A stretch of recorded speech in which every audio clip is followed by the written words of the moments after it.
ధనలాభానికి ఏ రుద్రాక్షను ధరించాలి?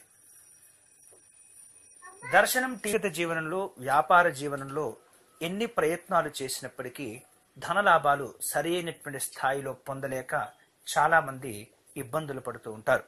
అయితే ధనలాభానికి చక్కని సులువైనటువంటి పరిహారం ఒకటి ఉన్నది. అదేమిటంటే రుద్రాక్షను ధరించటం.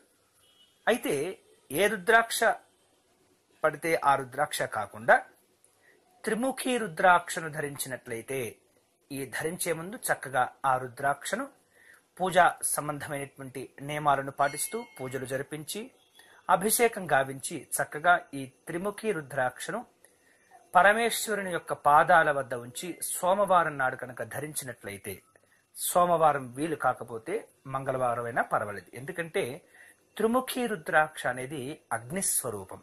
కాబట్టి ఈ త్రిముఖి రుద్రాక్షను ఎవరైతే చక్కగా భక్తి శ్రద్ధలతో నియమాలను పాటిస్తూ ఈ రుద్రాక్షను ధరించి పరమేశ్వరుని నిత్యం కూడా ఓం నమః శివాయ అనేటటువంటి నామజపం చేస్తూ కనుక ఉన్నట్లయితే ఎంతో కాలం నుండి ఆర్థిక సంబంధమైనటువంటి సమస్యలు ఎదుర్కొంటూ ఉన్నటువంటి వారందరూ కూడా ఆ సమస్యలను తొలగించుకుని ధనలాభాలను పొందగలుగుతారు. మరెందుకు ఆలస్యం? వెంటనే త్రిముఖి రుద్రాక్షను ధరించండి, ధనలాభాలను పొందండి. ఈ వీడియో వెంటనే మీ స్నేహితులకు షేర్ చేయవలసిందిగా ప్రార్థన. అంతేకాకుండా మా యూట్యూబ్ ఛానల్ దర్శనం టీవీని సబ్స్క్రైబ్ చేసుకోవటం మర్చిపోవద్దు.